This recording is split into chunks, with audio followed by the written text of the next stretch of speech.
Mereka, para penyendiri, berarti berbeda dari masyarakat dan kawanan pada umumnya.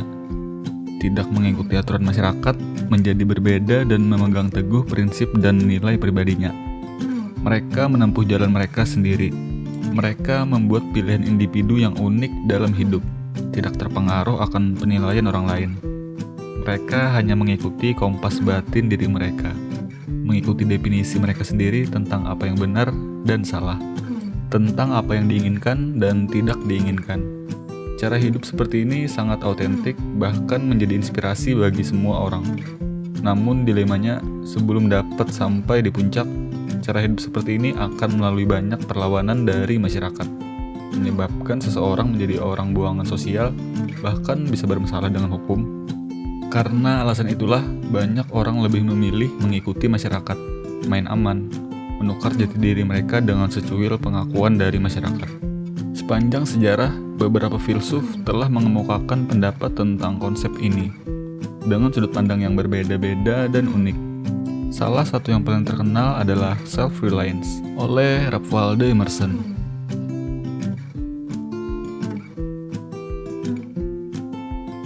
Contoh menarik dari seseorang yang menolak untuk menyesuaikan diri dengan standar masyarakat adalah tokoh utama novel Albert Camus' The Stranger.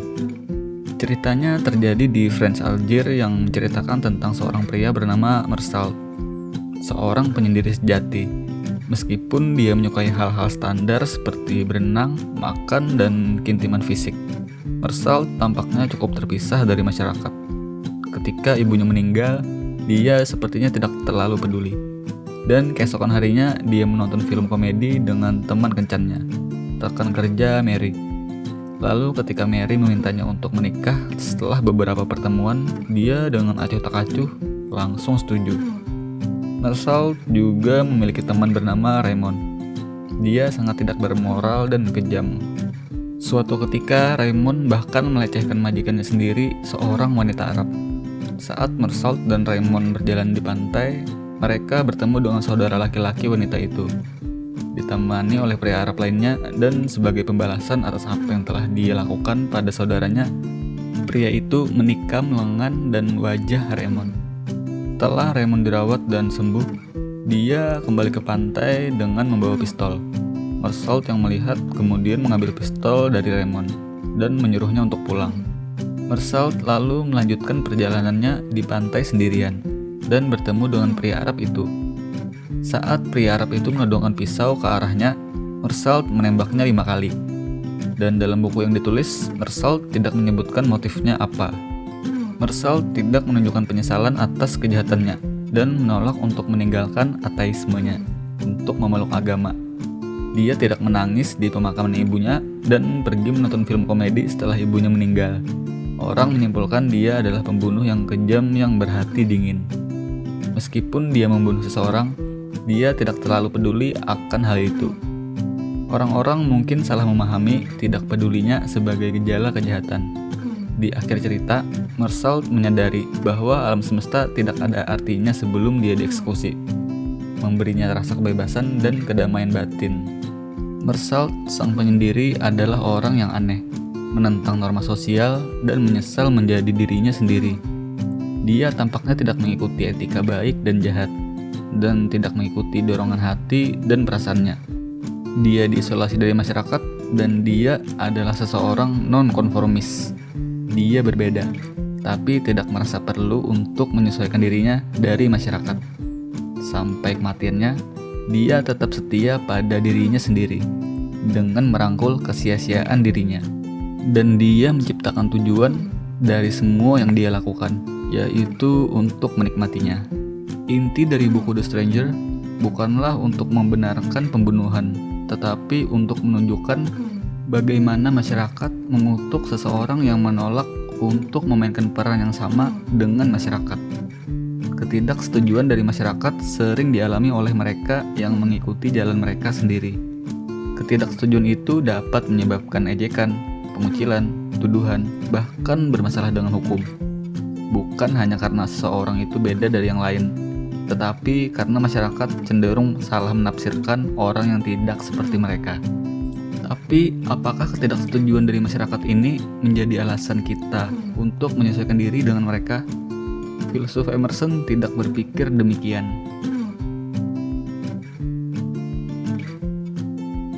Tulisan filsuf Emerson berjudul Self-Reliance. Ide intinya adalah kita harus mempercayai suara hati kita di atas segalanya. Emerson berpendapat kita semua dilengkapi dengan intuisi alami yang memberitahu kita apa yang harus dilakukan dan tidak perlu mencari petunjuk dari orang lain. Kita hanya perlu melihat bayi, anak kecil, dan hewan untuk menyadari bahwa mereka didorong oleh intuisi alami untuk memberitahu mereka apa yang salah dan benar bagi mereka. Emerson melihat intuisi atau suara batin ini sebagai percikan dari ilahi, dari Tuhan yang bersemayam di dalam diri. Dalam pandangannya, self-reliance berarti kita mengikuti suara hati kita di atas segalanya. Lagi pula, setiap orang memiliki pengalaman yang unik yang hanya dialami orang itu saja. Tidak ada orang lain yang tahu bagaimana rasanya berada di posisi orang itu. Karena rencana ilahi sudah disesuaikan untuk setiap individu. Menurut Emerson, tidak ada gunanya meniru orang lain, karena setiap orang telah diciptakan dengan diri mereka yang unik. Yang membedakan orang-orang hebat seperti Plato dan Musa bukanlah karena mereka mengikuti masyarakat, tetapi karena mereka mengikuti diri mereka sendiri. Untuk itu, seseorang harus menjadi non-konformis. Seseorang harus melawan kenormalan masyarakat jika ingin hebat. Emerson juga menyadari kerugian menjadi orang yang non-konformis melawan arus dapat menyebabkan penolakan, kesalahpahaman, dan keterasingan dari lingkungan seseorang. Ini juga terjadi pada karakter Mersalt yang diceritakan tadi. Menjadi hebat berarti disalahpahami, kata Emerson. Kita tidak boleh membiarkan penolakan ini menghentikan kita untuk menempuh jalan kita sendiri. Karena jika kita tetap memilih untuk menyesuaikan diri dengan masyarakat, kita mengkhianati kompas batin diri kita sendiri. Jadi, untuk menjadi non-konformis, kita harus bersedia melawan norma sosial, hanya melakukan yang sesuai dengan hati kita. Ini memang cukup radikal untuk dilakukan. Artinya tidak ada hukum maupun aturan yang ditegakkan oleh pemerintah. Namun Emerson menyuruh kita untuk mandiri dan menjadi bagian dari masyarakat secara bersamaan. Karena orang hebat menurutnya adalah orang yang di tengah keramaian tapi dia tetap menjaga manisnya kemerdekaan kesendirian. Dia tidak menunjukkan keistimewaannya, tapi dia berhasil hidup mandiri berbeda dari masyarakat tanpa menjadi petapa. Jadi, berdasarkan pandangan Emerson, kita dapat menyimpulkan bahwa kita sendirilah yang akan menciptakan jalan milik kita. Ini bukan jalan yang diaspal oleh orang lain, bukan pula jalan yang sunyi yang jarang dilalui. Jalan itu unik dan direncanakan khusus untuk kamu jelajahi. Jalan unik ini membutuhkan kompas khusus, yaitu kompas batin dalam dirimu.